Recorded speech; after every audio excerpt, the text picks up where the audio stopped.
The movie opens in the year 2148 on Earth, which is overpopulated. The main character is a former U.S. Marine named Jake Sully, who is now paralyzed from the neck down. He is informed that his twin brother, Tommy, has been killed. His brother was one of the few scientists who were selected to travel to and research the habitable moon Pandora. Jake signs an agreement with the company his brother was affiliated with to travel to Pandora. He is packed and sent on a 6-year journey to Pandora. Before they leave for moon Pandora, they are instructed to take it seriously as the place they are going to is not out of danger. Jake meets a man named Dr. Norman Spellman, who has been working with him on Avatar. Norman introduces Jake to Dr. Grace Augustine, who is the head of the Avatar program, and she complains to Parker Selfridge, the sponsor of the mission, that why is he taking a paralyzed person with them on such a dangerous visit. But he is only interested in getting the most valuable mineral on Pandora, named Obtainium. The next day, Jake is sent on a Pandora mission in an Avatar box, and he experiences walking on his legs. After he comes back, he is taken by one of the Marine pilots, named Trudy Chacon, to meet Colonel Quaritch. Later, Jake, Trudy, Grace, Norman, and other Marine soldiers fly to the Pandora flora to collect samples, and during the expedition, Garce takes them to visit the now abandoned school. When they are wandering in the forest of Pandora, huge animals besiege them, while all others flee. Only Jake traps them and goes missing. When he is again attacked by a pack of animals at night, he is saved by a Na'vi woman, which is a tribe of the Pandora.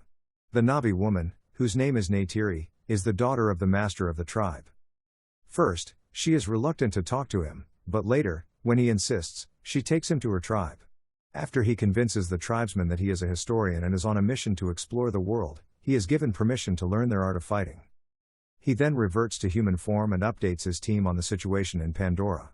They force him to convince the tribesmen as early as possible, or else they will get Jake out of the mission. Jake goes to his avatar, joins Neytiri, and starts to learn the skills. Neytiri and Jake grow very close to each other, and they sleep together at night. Years ago, Neytiri's sister, named Sawanan, was killed in an attack on their school. Jake is told to take a test on a coming event that every young hunter has to pass. The test involves controlling one of the aerial creatures on top of a tree, which Jake eventually rides on the back of. When Neytiri sees Jake flying on the aerial creatures, she is both shocked and amazed. Neytiri's fiancé gets jealous of Jake as she is about to get married to him. On their flying birds, Neytiri and Jake go hunting. They are attacked by 2 greater flying birds, who chase them. At night, Neytiri explains to Jake about a flying creature that her great-grandfather used to ride, and she further explains that they consider this flying creature a symbol of prosperity. Jake is called back to the real world and is asked about the mission, but he asks for more time. This time the tribesmen accept Jake as a member by taking an oath in a ceremony. After that, Neytiri takes Jake to a sacred tree, where the two share their internal feelings and share a kiss. They sleep there the whole night, and Neytiri wakes up to the noise of several bulldozers destroying the trees. Although Jake tries to stop them, they open fire on him, and they both flee from there. Pandora's people are ready to respond to the destruction being caused by the Colonel. When Neytiri and Jake arrive at the tribesmen, Neytiri's fiancé fights Jake and accuses him of being the cause of the destruction. As the Colonel sees Jake stopping the bulldozer, he disconnects Jake's body, and he returns to the real world.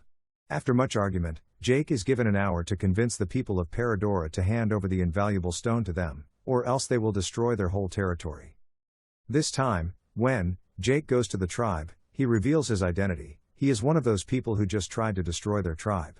Hearing this, Neytiri's heart breaks, and she emotionally lashes out at him. Jake and Grace are tied to a tree, and in the meantime, the Colonel again attacks the tribe with helicopters and jets. Amid the destruction, Jake and Grace are released by one of the tribesmen, and the man asks Jake to stop the destruction caused by the Colonel. Many people get killed, including Neytiri's father, in the attack. Jake and Grace are called back to the real world and locked up along with Norman. Trudy and Dr. Max Patel, a scientist, release them not long after.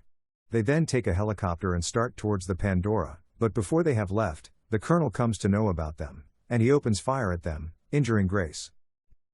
Jake rides the same aerial bird that Pandora's elder rode, and he flies towards them in the jungle. The tribesmen rejoice when Jake arrives to assist them. Jake motivates the clansmen and prepares them for the last fight against the Colonel. On the other hand, the Colonel prepares to drop a nuclear bomb on Pandora. There is an intense fight between the Pandora people and the Colonel army. Pandora releases huge animals, crushing the Colonel's army.